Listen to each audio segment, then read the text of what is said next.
how does it feel to be back home? What side? It feels cold. I haven't seen the snow in a long time. You haven't? No, this is kind of crazy. You don't get back a lot? No, not as much. My kids in Atlanta now, so it's like, you know, it's crazy. But I haven't been here in the winter, so I've been picking holidays to come. Right. So the last few years it hasn't been that bad. So like, this is crazy to see snow. Like, I'm like, yeah. Oh yeah, this is what I grew up in. Right. Yeah. I don't know if I miss it. Yeah, we don't either. Yeah, we're both from California, so every now and again we think, why don't we take Windy City Live to California? We love this city, but we don't love the weather, that's for sure. So is there, I know you're in and out. I mean, it's going to be quick for you because you are so busy. We're going to talk about all your projects you got going on. Is there one thing that you have to do when you come back home? Go get an Italian beef. Italian beef? Yeah. Where? Well, you know, it's funny. You learn to appreciate. Like, I remember back in the day, I wouldn't go to like Al's. I'm like, I gotta go to the hood to get it. But like, but you appreciate the Al's beef and all these different places because there's nowhere else to get it around the country. Nobody really sells Italian beef. Right. Like we do. Yeah. Huh? Yeah. Right. Well, So, go ahead. Now, you grew up on the West Side. Yes. I read that it was a talent show that made you decide to be a comedian. Is that true? No. It was a play in high school that. I mean, I knew I wanted to do comedy because I loved it, but I did this play, and the teacher let me write my scenes. So the first big laugh I ever got was from my high school, at Crane High School, which, let me tell you, so they would heckle anybody. Like, people would come do speeches trying to encourage us. They'd be like, man, shut up, I ain't going to school. I'm like, what? So, like, to impress them was like, that's probably one of the toughest audiences that I've ever had, and they were dying laughing. And that's when I first... Once you hear that first roar of laughter from a crowd, it becomes you become addicted to that. Right. Well, I want to talk. I'm not familiar with the Lion's Den on the East Side, and that's where you got your start. Yeah, the Lion's Den. It's kind of like Northwest. I used to work at a telemarketing company down the street from there. So on my day off, which is usually Mondays, I would go and do the open mic there. And it's so funny. I remember thinking it was a big place until I went back there like a couple years ago. And it is tiny. But when you first started comedy, I thought this was almost like an arena. I'm like, this little place. I was nervous about going up in front of these 6 people. Right.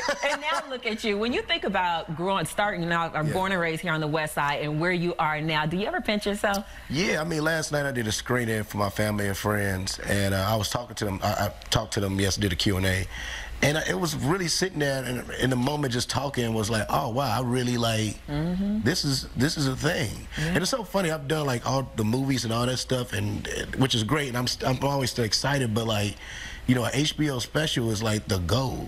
Right. You know what I'm saying? Yeah, like so you've arrived. Man, it felt good to watch it with an audience yesterday. I've seen it a million times, but they were like, it was beautiful yesterday. Yeah. Was there a comedian when you were coming up? I mean, like our generation, Eddie Murphy was like Eddie Murphy, Delirious. Same. Was that the guy? I mean, well, who was the one that you watched? It was Eddie. Eddie was Eddie Delirious. I remember watching it with my homeboy, my boy Larry Leonard, that I went to high school with. And me, him, and Tony, my boy Tony, and we was just, and it was, Delirious has been on.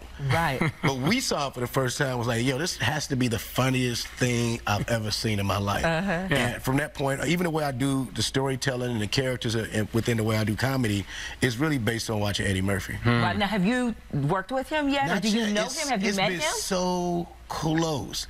So, you know, I was gonna be a Dolomite is my name, and I didn't get it. Oh, you were gonna be in that? I didn't look. I just watched that. I watched it last night. Yeah. Oh, you did? I sure did. Yeah, it was. You know, it was talks with the coming to America. So it was a lot of talking always. Yeah. And Eddie knows who I am, but we haven't.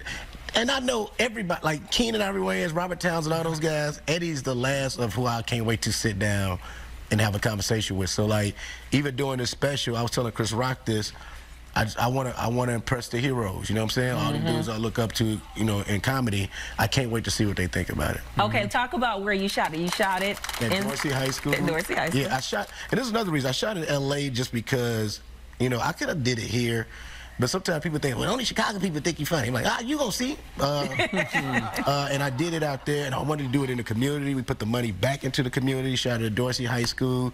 And it's beautiful. You know, I'm trying not to give away too much, but it's it was beautiful. It was one of the best audiences I've ever put. The energy was electric. They were so supportive. It was like a line around the corner to get in.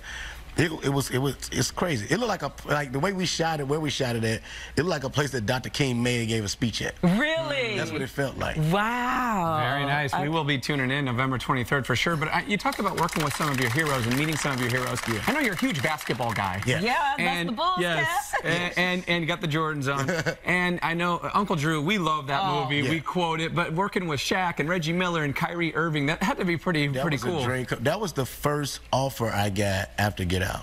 That was the first direct because now I ain't audition for nothing. Right. So that was the first direct, like just sat down with the producer.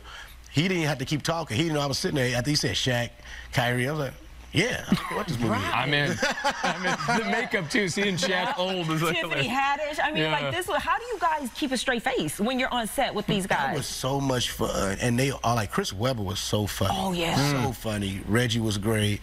Kyrie was amazing. Kyrie, can I just say, I did not know he had that much language and talking him ever. Like he was on. He was dynamite in that. Brilliant. And this thing about it, the basketball conversations that was in between shooting. Was like the greatest. I mean, at one point I was smiling like some lunatic. I had stopped him and said, "Look, y'all know this is crazy that y'all answering all the questions I've ever wanted to ask y'all." Right? Right. And it was like specific. I mean, I asked Reggie Miller about him and Michael fight. Like, why did y'all fight for real? Really? What did he say?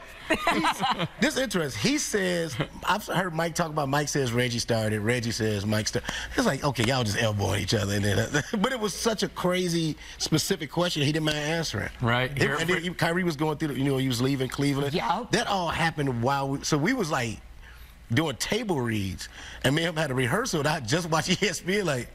Right, because there was some drama with him and LeBron, right? It was him leaving, because nobody knew he wanted to leave. I literally was in my hotel room watching. The next day, which was awkward at first, because I was like, yeah, you good, man? Yeah, Yes.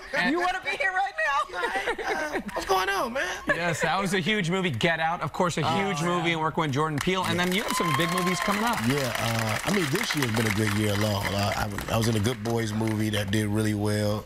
Brittany Runs a Marathon. I did with Jillian Bell this year. And next year it's going to be crazy. I got, dang, I got so many movies. The Photograph with Issa Rae Lakeith comes out Valentine's Day weekend. Yeah. It is a beautiful love story, and it's good to see all these beautiful chocolate faces on the screen together. That melanin popping. It's popping. Then me and Kevin Hart did a movie called Fatherhood that comes out in April. And then I did a movie with Eric Andre and Tiffany Haddish called Bad Trip that comes out in April also. But the big one is Free Guy. I did with Ryan Reynolds opposite of him. And it comes out 4th of July weekend next year. Oh my God, this might be the biggest movie I've ever done. Wow. Well, hey, we are proud of you as Chicagoans, and keep up the good. Hey, come see us soon, okay? I will come back. Sooner You're gonna have a lot of movies to promote, and hey, Listen, make sure. you take a day off and he can co-host with That's me. it. I'll take a week off. I'll do some movies, and then you do this thing. All right. Hey, be sure to watch Lil Rel Howery live in Crenshaw on HBO on November 23rd.